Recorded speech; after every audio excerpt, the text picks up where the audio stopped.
కరీంనగర్ నగల షాపు దోపిడీ case political turn తీసుకుంది. దొంగల కాల్పులో గాయపడిన వారికి బీఆర్ఎస్ నేతల పరామర్శించడంతో మరింత హీట్ ఎక్కింది. కేంద్ర మంత్రి బండి సంజయ్, సీఎం రేవంత్ రెడ్డి రాజీనామా చేయాలని ఎమ్మెల్యే కౌశిక్ రెడ్డి డిమాండ్ చేశారు. జిల్లాలో శాంతి భద్రతల పట్ల నిర్లక్ష్యంగా ఉంటున్న సిపిని సస్పెండ్ చేయాలని కోరారు.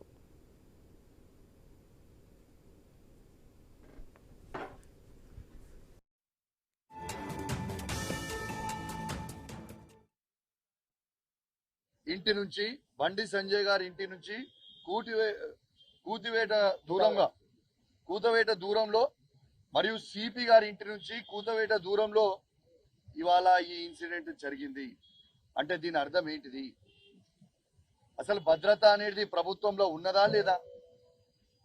అసలు కేంద్రంలో ఉన్న హోమ్ మినిస్టర్ గారు ఈ పార్లమెంట్ సంబంధించిన వారి ఇంటి పక్కనైన ఇన్సిడెంట్ మరి ఇది ఉన్నట్ట, ఇక్కడ పోలీసింగ్ ఉన్నట్ట లేనట? ఈ రాష్ట్రంలో ముఖ్యమంత్రి రేవంత్ రెడ్డి గారు తనే హోమ్ మినిస్టరు, తనే ఇది ఇవాళ ఇదా భద్రత ఉన్నదని మేము అడుగుతా ఉన్నాం. ఇప్పటిదాకా ఒక్కరిని కూడా పట్టుకోకుండా వాళ్ళు ఇన్ని గంటల సమయం మీరు టైం ఇస్తే వాళ్ళు దాటి పోరా అని నేను అడుగుతా ఉన్నాను. ఇలా సిపి గారు ఏమి గడ్డి వీక్తుండా కరీంనగర్ అని నేను అడుగుతా ఉన్నాను. ఇవాళ కేంద్ర సహాయ మంత్రి ఇంటి నుంచి బండి సంజయ్ గారి ఇంటి నుంచి దొంగలు వ్యవహరించిన తీరు ప్రభుత్వానికే సవాల్ విసినట్లుందని ఎమ్మెల్యే గంగుల కమలాకర్ ఆరోపించారు.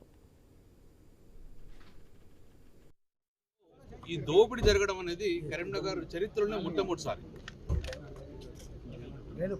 కరీంనగర్ ప్రజలందరూ కూడా స్వేచ్ఛాయుత జీవితం గడిపే సమయంలో, ప్రశాంత వాతావరణం గడుపుతున్న సమయంలో ఈ యొక్క దోపిడీ అనేది కలకలం రేపింది. ప్రజలలో ఒక భయోందోళన గురి చేస్తుంది. ప్రభుత్వం వెనువెంటనే ఈ భయాందోళనను తీసివేసే విధంగా ప్రయత్నాలు చేయాలి.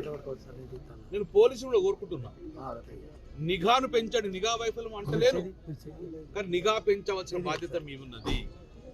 ప్రశాంతంగా ఉన్న కరీంనగర్ నగరాన్ని దోపిడీ దొంగలు శైర విహారం చేసి పట్టపగలే తుపాకులతోటి. ఇక ఘటనా స్థలాన్ని సందర్శించిన కేంద్ర మంత్రి బండి సంజయ్ ప్లాన్ ప్రకారమే దాడి జరిగిందన్నారు. ఇప్పటికైనా కూడా ఈ సంఘటనను దృష్టి పెట్టుకొని అందరూ కూడా జాగ్రత్తగా ఉండి, మీ వ్యాపార విషయంలో కూడా జాగ్రత్తగా ఉండి అందరినీ పరిశీలిస్తూ గమనిస్తూ వ్యాపారం చేసుకుంటున్నారు. రాష్ట్ర ప్రభుత్వం సాగిస్తుంది.